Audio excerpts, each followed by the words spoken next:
What is going on, Badger fans? Let's talk about 5 players that stood out in practice today. Let's get it on Wisconsin.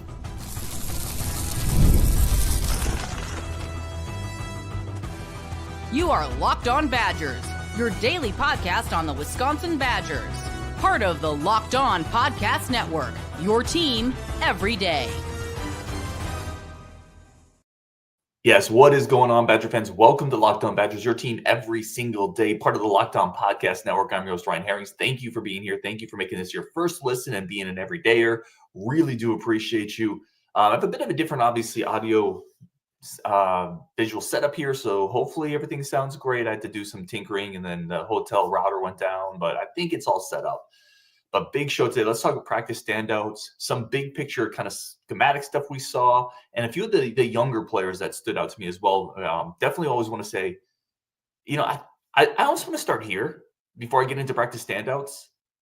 I'm just so grateful to get these opportunities. So definitely want to say thank you to Patrick and Nate, everybody, that's there to help facilitate this. I probably have a little bit of a different perspective, not better or worse than anyone else's, but just having grown up, more of a fan and having watched this program for a long time, being in the building and being able to watch practice is really cool. It's just really cool to me. And I'm very appreciative of that. I'm very appreciative of everyone that supports this channel, which allows me to do that. So I definitely want to start there. All right, let's get into 5 players that stood out the most to me today. I did a quick show earlier and I sent a tweet out. Dilin Jones, running back, sophomore. He looks really, really good. So when Dilin committed, right, you remember it was Dilin and Darian Dupree. And Darian was a little smaller, probably a little better on the open field, better balance. And then Dilin really, to me, projected as the between the tackles bell cow. And I was always really high on his ability as that type of player, the player that you could lean on, run between the tackles, get his foot north and south, make quick, decisive cuts in the hole, and then just break off chunks of yardage. He looked great today. He looked fantastic. I think that's probably running back 1 right now. Other people have talked about it as well, about how good he's looked when you see it in person. He looks a little stronger, a little faster, a little more decisive, and a couple times getting around the edge as well. Outrunning some outside zone and getting that edge and ripping off 5 to 10 yards on the edge as well, showing some of that speed and explosiveness, but also being able to lower the pads, get between the tackles, and really create some tough yardage there. He looked really, really good today. So Dilin Jones is definitely one that stands out. Jaden Ballard, the Ohio State guy coming over, the receiver, last year of college football, one of the first plays in practice that we were watching. Got a few steps on Emilio Agard, caught a deep post for a touchdown from Danny O'Neal, who, by the way, dropped a dime on that. But the speed is evident. Like, it is as advertised. Also some unique ability in open space. Threw a spin move on somebody on the edge, was able to get a few more yards. They got him on a jet sweep as well. They were trying to get him. I think they're just trying to find ways to utilize his speed. And you could see that in practice, that speed giving the defense fits at times. And it's something that's different. It's something that's a little unique to what we have in that room.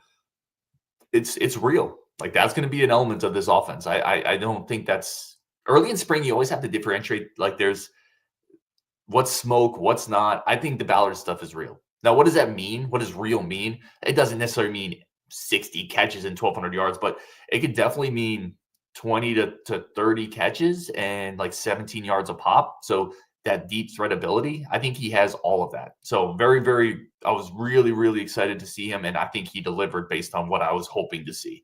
Another one that stood out to me, Vinny Anthony. So that's 3 offensive players already that I've talked about. The Ballard stuff's real. Vinny Anthony also looks really good, which shouldn't surprise anybody because he was really good last year, but he continues to look really good. One of the best things Vinny Anthony does is as soon as he catches it, he plants a foot and just gets north-south. You saw that again today. And then on multiple plays, he's able to find space over the middle. Billy Edwards finds him to keep a drive moving. Another guy they're trying to get in space because his speed is real. And then he won some one-on-ones as well. Nice comeback route. So I think with Vinny, with Ballard, you have 2 receivers that really look good today. Vinny is I think going to build on what he did last year. I think this is a good receiver room. I'm going to talk about that more later. Still missing a couple pieces. Tretch is in here right now. Hamper's not here. But there's a lot of pieces in this receiver room that I thought played well today, looked good. This is a deep room. This is a really solid receiver room. I'd call it a BB plus receiver room. It's one of the better groups I think Wisconsin has had in a while. So I thought Vinny Anthony stood out. Flipping it to defense, Christian Allegro, the guy we talked about, switched his jersey number to 0. By the way, media guides and the roster printouts, very valuable during spring practice when everyone has shifted their numbers. You have new portal guys for incoming freshmen. It took me a second. I'm like, who is number 0? He's just flying around. Yeah. So Christian Allegro shifted his number to number 0. He looked really good, fast, physical. Also, still, if you remember in high school, he was more of a hybrid safety, right? He would play a lot of deep coverage in Connecticut at that prep school. He retained some of that coverage ability, got his hands on a couple balls over the middle. I think if you were to ask him, he probably would tell you he should have got one of those as a pick. So that playmaking ability is there, but his ability to get downhill, to make some hits, to be physical, I think that's the star of the defense. There's a couple, Rico's probably up there, but Allegro to me is the wrecking ball of this defense. I thought he looked really, really good. Who else on here? By the way, hopefully this is working for everybody. I've had a couple technical difficulties from the hotel. I don't see any comments in the chat. So hopefully this is working for everybody, but I think it is. Another one that stood out to me, Sebastian Cheeks. I saw a couple other people tweet about him as well. I mentioned him in a show a couple days ago. Cheeks gives you some burst off the edge. He was really able to kind of explode and create some havoc. I thought he had a really nice day. That might be, along with Nicholas Clayton, those are probably your two most athletic edges, and Cheeks is just a little bigger. He's been in college a couple more years. I expect a really nice year for Sebastian Cheeks as one of the guys that they're going to primarily count on to bring some pressure. I thought he looked really good today. Yep. Thank you, Jacob. Stream is all good. Always just want to check because the hotel can be a little wonky. So to me, those are 5 players that stood out, going with Dilin, Ballard, VA, Allegro, and Sebastian Cheeks. I got a bunch more that I'm going to hit on a little bit more, but because I have another minute or two in this segment, I'll just get a hit on the tight ends. The tight ends in general, Josh Hammond says, how is Grant Steck doing? That dude is huge. I saw him get a couple of reps in there. Again, it's also hard to watch everything in practice. Like you're up kind of on a balcony and you're looking down and there's one-on-ones on the far side of the field and there's kind of competitive, 2-on-2s versus 2s near you. And even if it's when it's just 1s versus 2s or 2s versus 1s and that's all they're doing, I might be looking specifically at like the Nicholas Clayton, Nolan Davenport matchup because that was really interesting to me. And then you miss a lot of other things that are happening. So I didn't see a lot of Grant Steck today, Josh, other than seeing him out there. He looks huge. I do want to hit on the tight ends, though. The tight ends were used a ton today. A lot of Tucker Ashcraft in motion. He looks really good. I just want to reemphasize what other people have said. I think he's in line for a good year. And there's people that, if you remember, Tucker Ashcraft came in, he was a true freshman, forced to play right away because that depth at that position wasn't very good. And he didn't have a great year because he was a true freshman playing Big Ten football as a tight end with his hand in the dirt. And I think people started to write him off a little too early. And then last year's redshirt freshman, he had a penalty a couple times. He's only a redshirt sophomore. He's built like a redwood, like he's built like an oak tree. He's got good hands, pretty good speed. I think Ashcraft's going to have a really solid year as that inline tight end this year for the Badgers, where Koziel's going to be more the pass-catching threat. Look for Ashcraft to do a lot this year. JT Seagreaves had a couple nice plays, caught a touchdown where he's able to keep one foot in. This is an offense where those tight ends, and again, we didn't see Koziel today, but when he gets back, those tight ends are going to be featured a ton because we saw them a ton today. Intermediate routes, safety valves, touchdowns, going in motion to lead block or to kind of leak out in the flat and catch a pass. On one occasion, that was Tucker Ashcraft doing that. So, yeah, I thought tight ends are going to be interesting. They're going to be used a lot more this year, and I'm excited to see that. And I think Tucker Ashcraft is in really going to have a really solid year. Again, solid has been like my buzzword all offseason. I think he's solid. He's going to be really solid. All right, we're going to take a quick second there. Come back. I want to talk about some of the big picture things I saw, including a concern that I have coming out of this practice. That's coming up next on Locked On Badgers. First, a quick second for our friends of the show over at FanDuel. Listen, NBA playoffs are almost here. And as a Suns fan, I don't have a whole lot to do with that because my team is atrociously horrific. But FanDuel's going to let me stay excited about the playoffs because I get a bet on all the action, parlays, futures, teaser, spreads. And right now, there's a great offer for first-time bettors. $5 bet gets you $250 in bonus bets if your bet wins. That's $250 to use on parlays, futures, teasers. Bet against LeBron. Bet for LeBron. Bet against the Lakers because they don't deserve Luka, in my opinion. Sorry to any Lakers fans that might be listening. I'm betting against that team just because I want to. But FanDuel is the place to do it. It's fast. It's easy. It's simple. Don't miss out on that $5 bet. Gets you $250 in bonus bets if your first bet wins, guaranteed for new bettors. Same game parlays. It's all over there on FanDuel.com, the official sportsbook of the Locked On Podcast Network. An excellent place to spice up your sports weekend just a little bit. Okay, let's jump into, again, a few of the things that, and I apologize if it looks like I'm looking away. It's just my notes are on a separate screen here. Okay, a couple things that stood out to me. I want to first start with, again, I want to phrase this in a way. I've seen one practice, right? So take everything with a grain of salt. I've seen one practice. The defense gave up some big plays today. And I mentioned Ballard getting behind the defense a little bit. There was another vertical route that he caught. Tyrell Henry took a tunnel screen and got a pretty explosive play there. There were some explosive running plays off the edge. It just felt like there were a few too many holes opened up in the defense. I thought the front seven at times looked really stout against the run. There were some big hits there. I'm going to talk about that. Some of the linebackers I thought played well. This defense has to make sure they limit the big plays. And it's always a balance. We talked a lot about a havoc, TFLs, attack, pressure. And it's not that they were like sending the house today and, sending 8s or anything like that. But you also can't give up those big plays on the back end. I thought there was a few too many of those today. I'm curious if other people thought the same. Again, that's not the right or wrong take. That's just my take. But I do think that's something just to monitor. That's all I'd say. We're in spring practice. I've seen one practice. It's early, a long ways to go. But there were a couple chunk plays by the offense. Now, that's great for the offense. There were moments today that I thought the offense looked really good, and there's some explosive playmakers there. But the defense also has to limit that.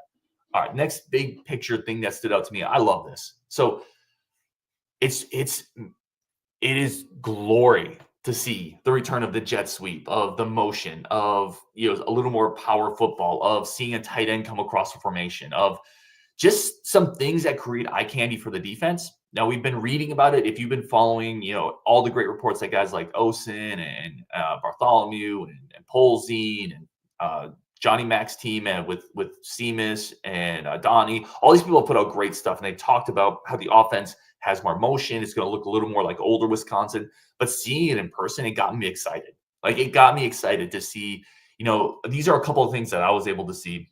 They had a fake toss on one play where they were coming back around the other side with a reverse to Jaden Ballard, again, trying to use his speed.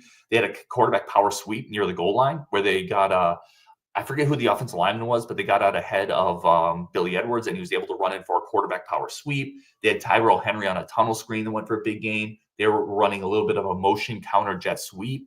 They were running play action rollouts. They were getting the tight end involved. At one point, it looked like they tried a tight end screen. Was so much more multiplicity, and it was great to see because that Phil Longo offense was so stagnant. It was just like, we need our players to make plays instead of we're going to scheme things up. And it felt like we were scheming stuff up today in practice. It was great to see. It really got me excited because it was difficult at times to track. Again, we're up in the balcony watching as it's unfolding. It's difficult to track where the ball is going for a second or two. And that creates some indecision on the defensive side.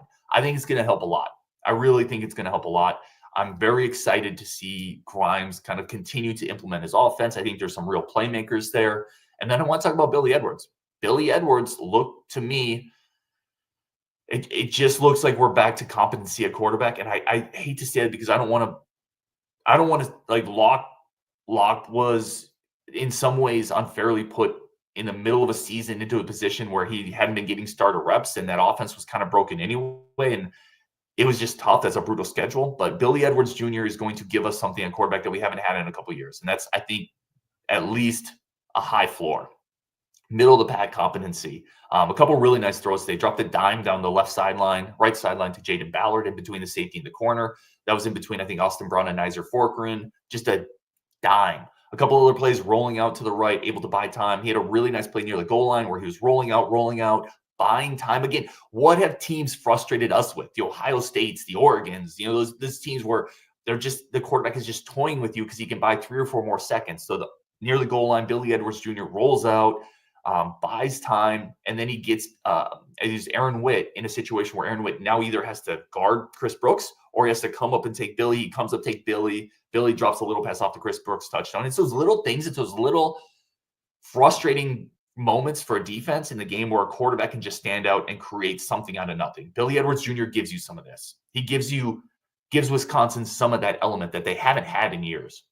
And I think it's a big deal. So I thought I really liked what I saw from Billy Edwards Jr. Again, a couple throws I think he wishes he would have had back. There was a couple over the middle that I thought Christian Allegro could have made a play on.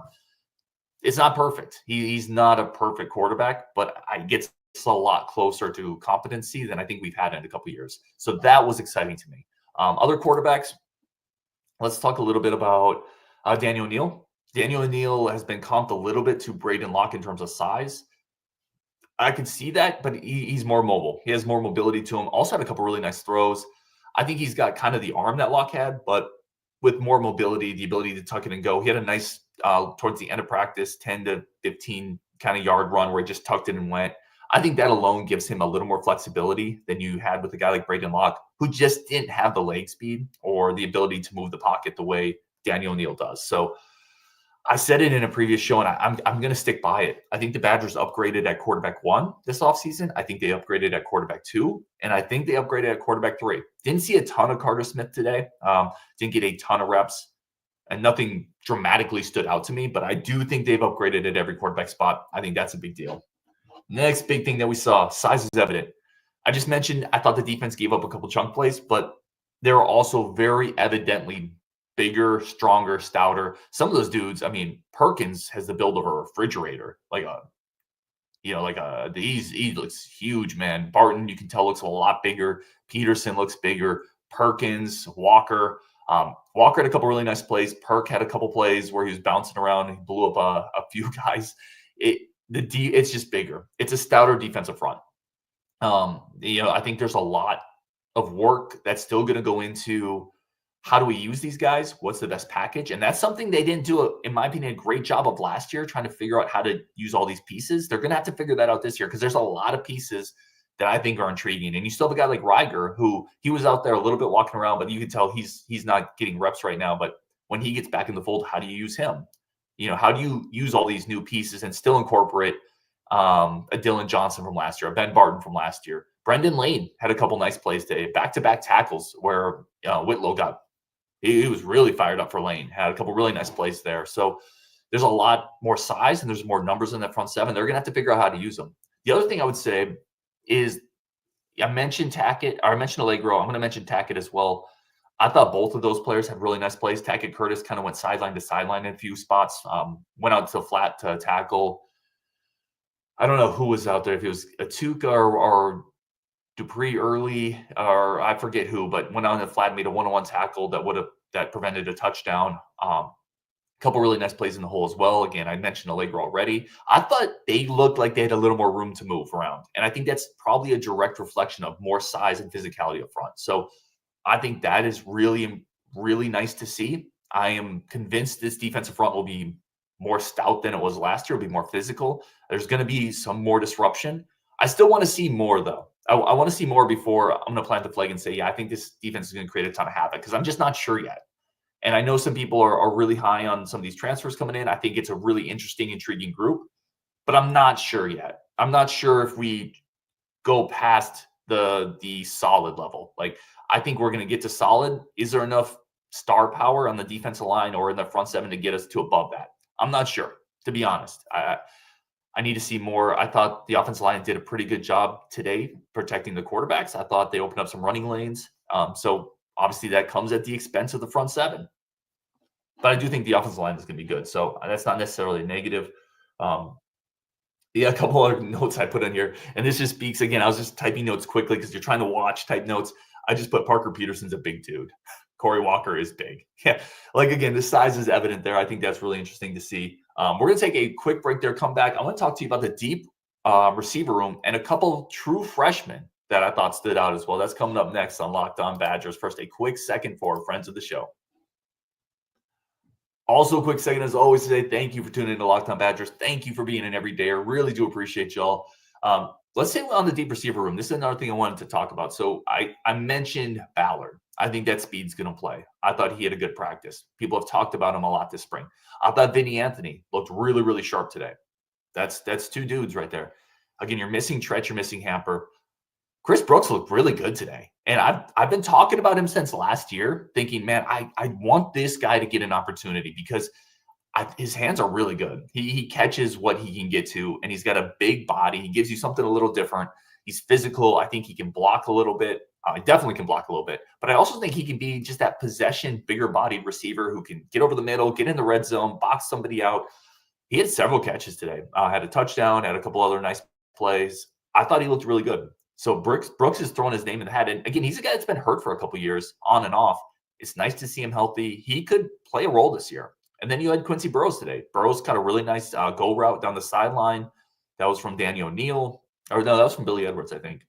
But he also had several nice plays today. Burrows is a guy who's starting to slowly put it together, I think, and a guy who has a ton of physical tools. Outside of Jaden Ballard, he might be the most physically talented guy from a height, size, speed ratio that you have on the roster. Looks like he's starting to put it together today. Eugene Hilton, I didn't see a lot from today, but he's flashed this spring. And then you still have a guy like Kyan Berry-Johnson. This receiver room is deep. When you start, I don't want to go overboard. This is not like a room full of stars, but there's a lot of capable, good receivers in this room, in my opinion, with a couple guys that have quite a bit of upside, with a Vinny, a Ballard, and maybe a Burrows. Joseph was out there today as well. Tyrell Henry looked really good today, actually, really quick. He took a tunnel screen for a big explosive gain. He went to the house. I think with tackling, he probably doesn't, but he looked really good today. He looked really quick. It's just a deep receiver room. And Reed is going to have his Coach Reed, the new receivers coach, is going to have his hands full trying to figure out how to break up this rotation, because there's tight ends they want to use. There's multiple running backs they want to use. There's some weapons on this offense. I'll just go out there and say that. Again, I mentioned tight ends involved a lot. I did mention some of the issues defensively. A couple other notes. I thought Nazir Forkin looked really good. Thank goodness he's back. Now, keep in mind, we still don't officially know like the court ruling on Nazir Forkin. I don't think, unless somebody let me know if I'm wrong, I don't think that's officially been decided if he's officially going to be able to play. He's out there practicing. I hope he can play. He looks good. And remember, Nazir took a big jump from his junior year to his year last year. There's another jump there, I think. He looks a little bigger. He's really solid. That's a really solid corner. I thought he looked great today. Gideon Atuka looks a little slimmer, a little better. I thought there were some really nice moments from him. Got to the edge at one point, and he can run with physicality. He's a guy that could be – it's tough this year because you have that three-headed monster at the top, that three-headed group of Yak, Dupree, and Dylan. But he's a guy that I could see fighting in to get a few reps here or there, or definitely at least building for the future. I thought he had a good practice today. A fun battle. A couple times I got to see, Nick Clayton, a four-star freshman, going to be going up against Nolan Davenport, three-star offensive tackle. I thought that was a really fun battle to watch. In the few reps that I saw, Davenport got the best of that. Davenport looked really good, athletic. Clayton tried to beat him to the outside, and Davenport was able to get a really nice set and kind of wall him around the pocket each time. Davenport's really good. That's a very athletic offensive tackle and somebody that I thought was underrated in last year's class. Clayton, definitely the get-off's there. The get-off is definitely there. You can see the speed off the edge. You can see how quickly he moves. He looks like, the dude looks like a predator. He looks like a puma out there. He is fast. He is lean. He is athletic. He is explosive. He is a little, even though he's up to 220, you can tell he needs like another 10 pounds just to be, not even to be the run stopper, just to be that effective pass rusher. I feel like he's going to need to continue to add weight over the summer, but all the physical tools are there. They look as advertised. Nolan Davenport, I thought, looked really, really good. I mentioned Billy Edwards, a couple throws. Again, I'm just looking through my notes. If you see me looking off to the side, thought Jay Harper had a couple nice physical moments today. Again, a cornerback that we thought maybe we'd have to lean on a lot heavier when we weren't sure about Rico, when we weren't sure about Nazir. I thought he had a couple nice physical plays on the edge. He's a young player that has some physical tools as well, so it was good to see him out there. A few snapping issues. Ryan Corey, second team center. Nothing I'm going to go too crazy about right now, and it was nice to see Corey out there. Again, Corey moves really well. He's the type of player that I think can continue to develop and maybe take over for Renfro when Renfro leaves. But there were a few snapping issues there that caused a few hiccups. Kick returns. Saw Vinny Anthony back there. Saw Jaden Ballard back there. Saw Tyrell Henry back there. And saw Darion Dupree back there. I really like that combo of Jaden Ballard and Vinny Anthony. That gives you a lot of speed and explosiveness back there. So it was interesting to see what they're doing in that spot. Safeties, I thought, were physical today. A couple notes on Zachman. Zachman had a couple plays over the middle where he was able to come in and really bust up a play by giving somebody a nice little smack, being a little physical, banging into him. It's a good physical safety group. again, I think this defense, you might be missing, and it's super early, but you might still be missing like that Tanner McAvoy center fielder. That guy can really go sideline to sideline. But I think near the box, near the line of scrimmage, in that 0 to 20-yard range, these safeties are really good. They're physical. They're versatile. You can use them in a lot of different ways. So just something, again, to track, keep an eye on. Let's see if I have any other notes here. I don't. Let me see if you guys have any comments or thoughts. Adam says, hello from the middle of the workday. Let's go, Adam. Listen, your boss won't mind, I promise. Connor says, I'm excited to see this new style of offense. I think it fits with our personnel. We have better. Yes, I 100% agree, Connor. 100% agree. I'm really, really excited to see this offense this year. And again, like, some of that is because of what we've been through the last couple of years. It doesn't take a lot to improve on the 16th best passer rating in the Big Ten last year. It hasn't been good for a while. And I think you're going to see a lot of what made previous Wisconsin offenses pretty good and flexible with this, but a little more modern, with a little more mobility at quarterback, which I think a lot of us wanted. Like, I don't know if a lot of us fully wanted to completely go away from what we did to this. I think we wanted a version of what we used to do, but with some modern twists and elements. I think you're going to see that. I think you're going to be excited. I think it's going to be a fun offense to watch, even though it's not always going to be. You're still going to be some issues. I think you still have you lack star power in some spots still. But I think it's going to be fun and enjoyable to watch. Badgerback Sports says, those wide receiver room may be my favorite as far as depth goes. Gone are the days of Cade Green and Emmett Perry. Man, BPS is going deep into the well. Who here remembers Cade Green, the receiver, 5'11-ish from Florida, came up for 1 year under Paul Christ. He's going to be like this returner, this slot guy, Julian Edelman. I think I read one story about him where he said, I walked from one classroom to the other and I was so cold. I was like, oh, this dude's gone. That dude left quick. Emmett Perry was a Texas receiver, I believe, like pretty fast, but yeah, you're dead on, man. This receiver room, you can go 5 or 6 deep and find guys that you have reasons to like, reasons to be excited about. Not stars. Again, I don't want to go overboard, but it is one of the deepest rooms on the team. And I think it's the room that gets talked about the least in terms of depth. So I'm right there with you. Nick James says, I love the summer, but I can't wait till fall. Yes, sir. Yes, sir. I cannot wait for that. Papa Smurf says, Coach Prime better than Coach Physical. I don't know, man. I don't know if I would take Coach Prime. I let's see how he does without his son at quarterback. I don't know. It'll be interesting. Maybe he'll do great. I'm not rooting against him. I'm just not sure. Badger Pack says, it's crazy our safety standard is a guy who came in to play quarterback and then played receiver in the NFL. Yeah, like, here's the thing. I wouldn't use, and I hear what you're saying, and I know it's partially tongue-in-cheek. I wouldn't use Tanner as the safety standard. I just think he gives this defense something that we haven't been able to completely restock on, which is that really, really rangy ball hawk, right? Nichelle Jamerson was kind of that version of that, but a lot of other safeties, I feel like, have been a little more physical in the box types. Wooler can run, make no mistake, but Wooler wasn't that rangy playmaker. And this defense misses that. And the great defenses have that guy who can play single high, read a coverage, read a quarterback, break on the ball, and get there and either break it up on a 4-4 receiver, 4-5 receiver, or just take it away. And this defense hasn't had that in a couple of years, and I still don't fully know if they do. I do really like the young guys. I love Grant Dean. I love Emmerich. They have the speed to eventually become that, but that's not going to be this year. Yeah. And Badger continues to rattle off random Badger receivers from years past. Taj Mustafa. What about Darian Watkins? There's another one. Chase Hammond. How many random Badger receivers can we name before this stream ends? Anyway, on Wisconsin, really do appreciate all of you. Thank you so much for tuning in. We got Brian Smith coming up to talk about some of these newest recruits. A bunch more content coming up this week with basketball, football, busy time. Badger Pack, George Rushing. That's a good one too. Although I feel like he helped us land like 3 or 4 people. He was like an extra recruiter, I think, if I think back to George Rushing. On Wisconsin, let's go, and we will definitely talk later.